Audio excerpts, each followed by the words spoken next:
All right, let's continue our discussion of graphs and digraphs. Focusing on graphs for the moment, a fundamental idea in graph theory, and that is the idea of the degree of a vertex. Okay, every vertex in a graph has a degree, and the degree of a vertex is simply the number of other vertices to which it is adjacent. Okay? We could put this in a different way. We could say that the degree of a vertex is the number of edges that connect that vertex to other vertices. Okay, and here I've drawn a picture of a graph, and I've labeled each vertex. The number that I've written for each vertex here is the degree of the vertex. Of course, not the name of the vertex, but rather its degree. So we see there's a vertex of degree 3. There is an example of a vertex that has no neighbors. There are no edges connecting it to anything else, so that vertex has degree 0.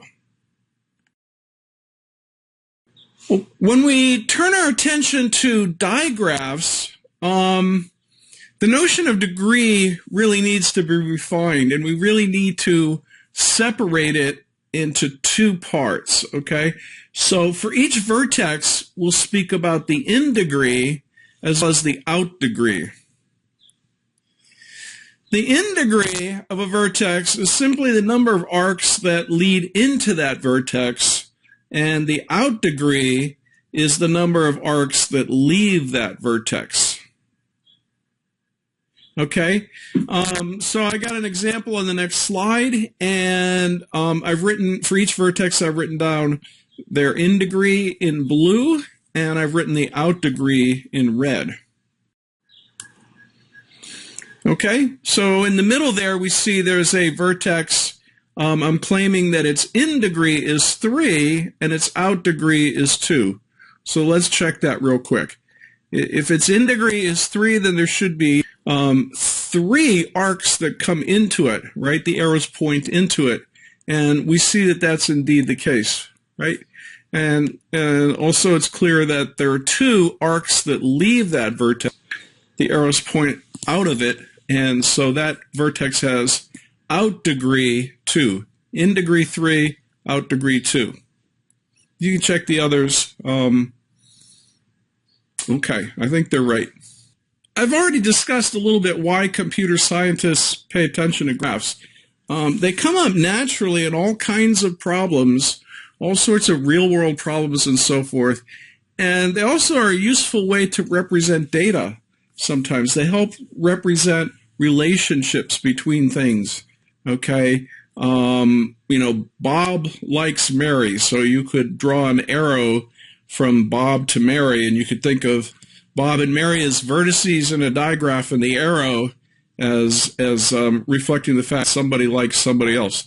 Okay, there's all sorts of things. There are, you know, very concrete and they're very abstract examples of graphs and digraphs.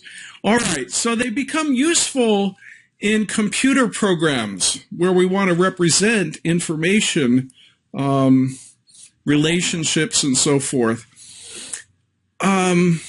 So let's get down to the nuts and bolts. What is it that we have to do in order to maintain, well, the information about a graph, right? The description about some graph inside a computer. Okay?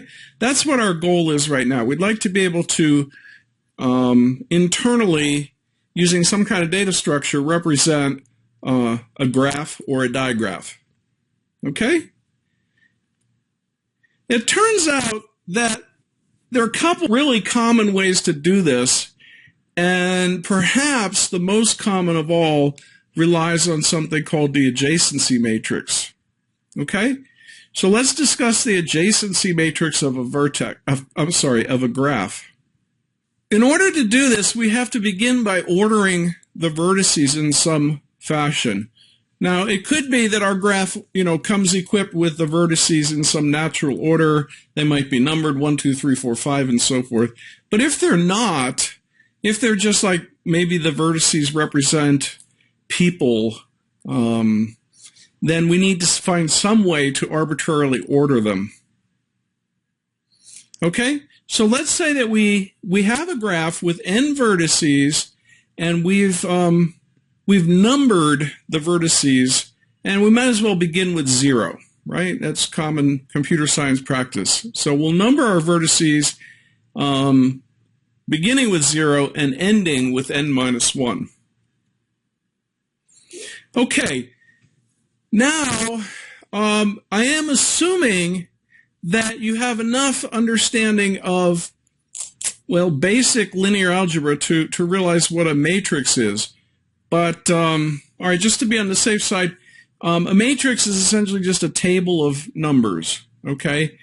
And the particular matrix that we're going to be interested in here is going to be so-called n by n, meaning there'll be n rows in this table, and there'll be n columns in this table. All right, but as programmers at the level that you are, you have, of course, studied two-dimensional arrays. You worked with two-dimensional arrays. So you do understand matrices, and you know that two-dimensional arrays are used in programs to represent matrices.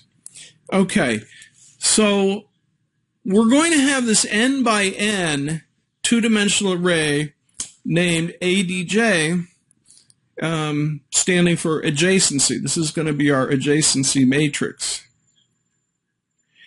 Okay, and we might as well do this right away in the digraph context. Okay, I'll be discussed right here in the directed graph context, but it's really the same game for the, well, we'll talk about the undirected in a moment.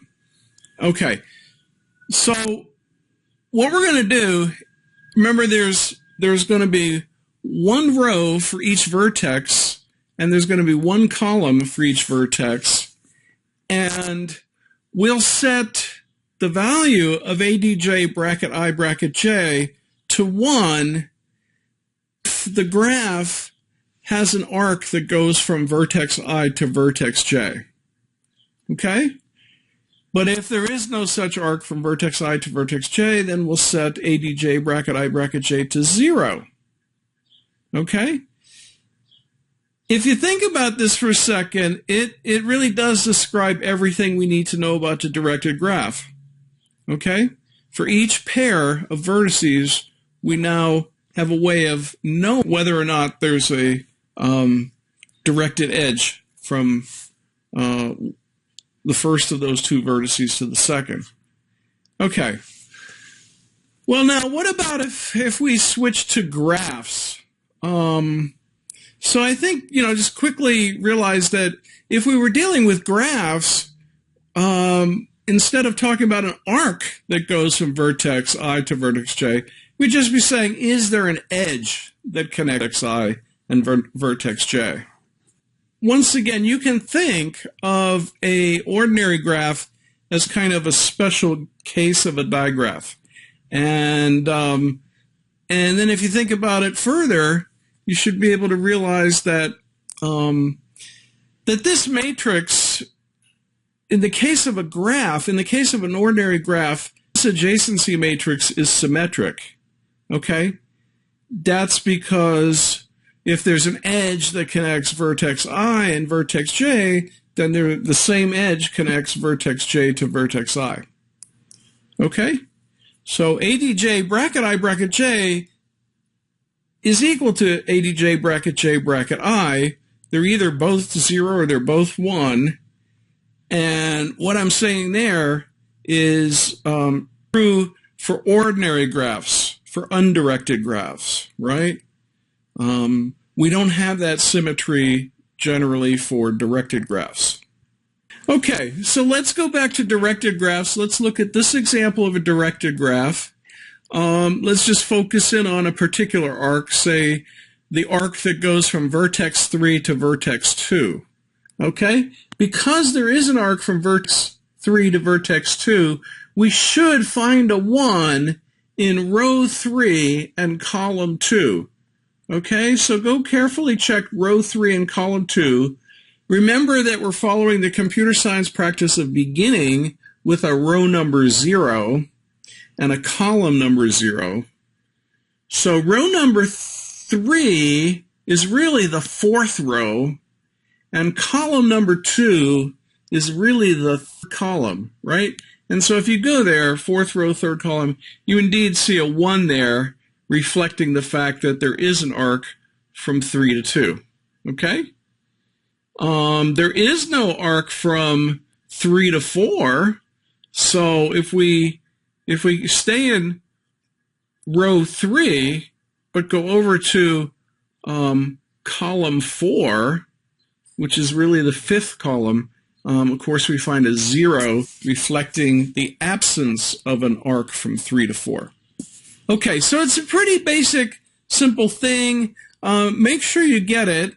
Make sure you see that this particular matrix is not symmetric, okay? There is an arc from 3 to 2, but there is no arc from 2 to 3. So let's see. If we checked out row 3 and column 2 again, we see there's a 1, just did that. But if we look in row 2 and column 3, row 2 and column 3, we see a 0 because there is no arc from 2 to 3. Okay? So this matrix is not symmetric. Let's see. The items on this slide pretty much just reflect things that we've just been discussing. So just read this very quickly. Okay. Switching to graphs. Here's an example of a graph, an ordinary graph. But pretty much the idea is the same as with digraphs, right?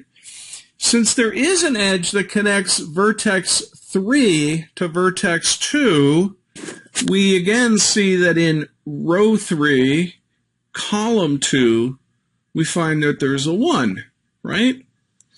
But this time we're also seeing that in row 2, which I mind you is really the 3rd row, in row 2, column 3, which is really the 4th column, in row 2, column 3, we also find a 1. And that, of course, is because there is an edge that connects 2 to 3, right? Since there's an edge connecting 3 to 2, there's also an edge connecting 2 to 3. So we wind up with an symmetric adjacency matrix. The use of an adjacency matrix is by no means the only way in which people, programmers, represent graphs in computer programs. In fact, it's probably actually not the most popular way to do it because, well, it as good as it is, it suffers one serious flaw. Okay? It works very nicely if you have a small graph.